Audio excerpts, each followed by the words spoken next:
It is allergy season. This is the time of year when your sinuses start to notice the change in the weather. You start to feel more congested, your eyes might become itchy, it could even be affecting your sleep or how you think. And ultimately, when you have all of this sinus stuff going on, it is a gut problem until proven otherwise. I had a patient come in the other day and she looked like she hadn't slept in a couple of days. She had puffiness under her eyes. Her eyes were red and bloodshot, looked real tired. And I said, "What's going on?" And she said, "It's the weather." And I said, "If it was the weather, then why you and not me?" So I want you all to really think about that. Is these issues with your sinuses and the allergies and your way your body's responding to what's going on in the environment is not the environmental cause. It's what's happening on the inside of your body that your body isn't able to adapt to what's happening on the outside. Because if it were the environment, if it was the weather, the change in weather, we would all be walking around a complete mess with a box of Kleenex in our hands. So what do we do about it? There's a few steps that you can take. And the first thing I always say is we have to talk about food and diet and cleaning that up. Now, if it's a gut issue, I'm going to talk about a couple of things that you can do to start fixing the gut. But when you have that kind of an impact and you know that when cottonwood is flying or when the molds are high, your body's going to be affected, there's these things called cross-reactivity with foods. So there's specific proteins in foods, in the environmental air, that if you are eating certain foods when, let's say, cottonwood is high, then you can actually increase your body's response to that, meaning you'll have more of a hyper-reactive response. So I'm going to go through some foods that if you think you have any of these allergies, you want to really minimize what you're eating in these particular categories, and that will start to help the process. So the first thing is grasses, and people come in and they say, "I'm allergic to grass." I'm like, "Great, grass is everywhere. Let's fix the problem because you can't avoid grass."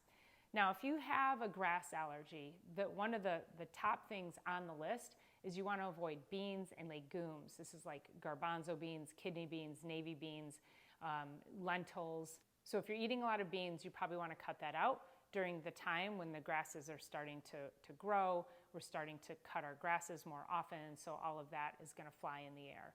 Other things that could affect if you have grass allergy: peas, apples, carrots, celery, grains, and cottonseed. Now let's talk about apples for a minute. A lot of your kids actually have allergies, but what's like the number one snack that we give our kids? Apples. In fact, apples is on this list of all of these things for all of these environmental allergies. So feeding your kids apples could actually be making their allergies worse, especially when some of these things are flying. So you're going to want to scale back on the apples. Grapes are on here as well.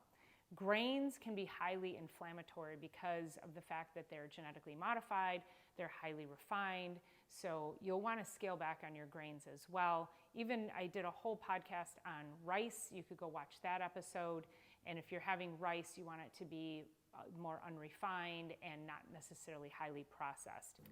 Other things, ragweed. Ragweed is a big one for a lot of people. So things to avoid, foods to avoid during ragweed season are melon, lettuce, banana, milk, egg, mint, and chamomile. Now milk is on here, and I will tell you that dairy across the board, even though it's not on the list, dairy forms mucus. So if you have any kind of allergy, anything sinus related, you want to avoid all dairy because it's mucus forming, it makes it worse. So think about that, no milk. If you need milk substitutes, you could use almond milk, cashew milk. I highly suggest against purchasing almond milk or any of those milks from the store. You could take a half a cup of raw nuts and blend it in your blender with 2 cups of water, put that in a mason jar, and that will keep for about 3 days. It's cheaper and it's a lot healthier for you. There's not stabilizers and chemicals in them. Other things on this list are trees, so birch, alder, cedar, elm, oak, and foods to avoid there would be apples again, carrots, celery. Carrots and celery are right in there on most of these. Orange, potato, beef, which I thought was interesting, yeast and soy. And yeast, again, yeast is going to go with the highly refined foods, but yeasts are also a gut issue. So if you are having these things and you're eating highly refined foods, it's probably because you have an altered gut function, again, until proven otherwise. Another thing on here is molds and fungal spores. So molds are everywhere. They're starting to come up. It's again, raining and everything is blooming and the spores are flying. So this is where you'll still want to avoid yeast, again, highly refined breads, mushrooms, and then any cheeses, again, dairy, coffee. Coffee is one of the most moldy things that you could eat. And why is that? Coffee ends up sitting in the bin. The beans sit in the bin before they're getting roasted, and they have moisture on them. And so they form mold. And then those beans are taken and they're roasted, and now we've just roasted the mold into the beans. So we want to really look for more clean sources of coffee that are low acidity, that are managed without mold. You can find them out there. You can Google it. I'm going to leave a link to one of the coffees that I like to use that is mold free, and that's going to be a big one if you like to have mold every day. Tea can be very moldy too, so you want to really look for good high quality sources of coffee and tea that don't have mold in them. And then if you have a dust mite allergy, you want to take your pillows outside and paddle them to get the dust and the dust mites out of there. You'll want to avoid shellfish, mollusks, and crustaceans. We've been inside all winter long. Get your blankets outside, hang them outside, get everything freshened up as soon as, again, the rain stops. So I hope that helps. There's some really common cross reactions of food and environmental allergies. And most people don't understand that it's important to be mindful of your food intake during specific times of the year when your allergies are high, based on what you're allergic to. And then the last two things I want to talk about are neti pot, so some type of a sinus rinse to continue to rinse through the sinuses.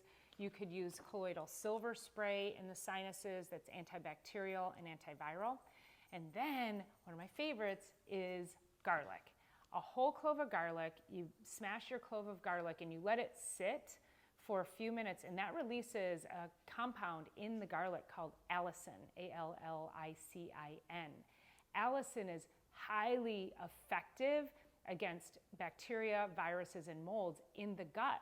It's one of the top things that we use when we do gut repair. So if you can take a clove of garlic and eat a clove of garlic every day, now you don't have to eat it raw, you take that clove of garlic, smash it, put it into a mason jar with some olive oil, some fresh pressed lemon juice, and that becomes your salad dressing. It is to die for. You will absolutely love the flavor of fresh garlic once you start eating it on the regular.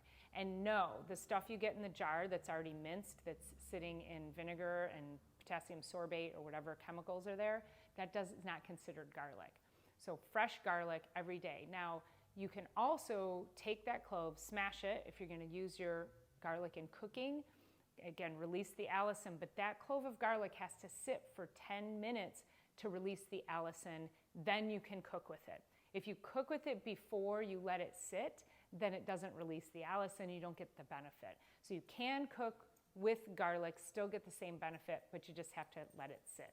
All right, I hope that was super helpful for you today. Make sure you leave me a comment and let me know what your allergies are like and what you're doing to combat it. I'll see you on the next one.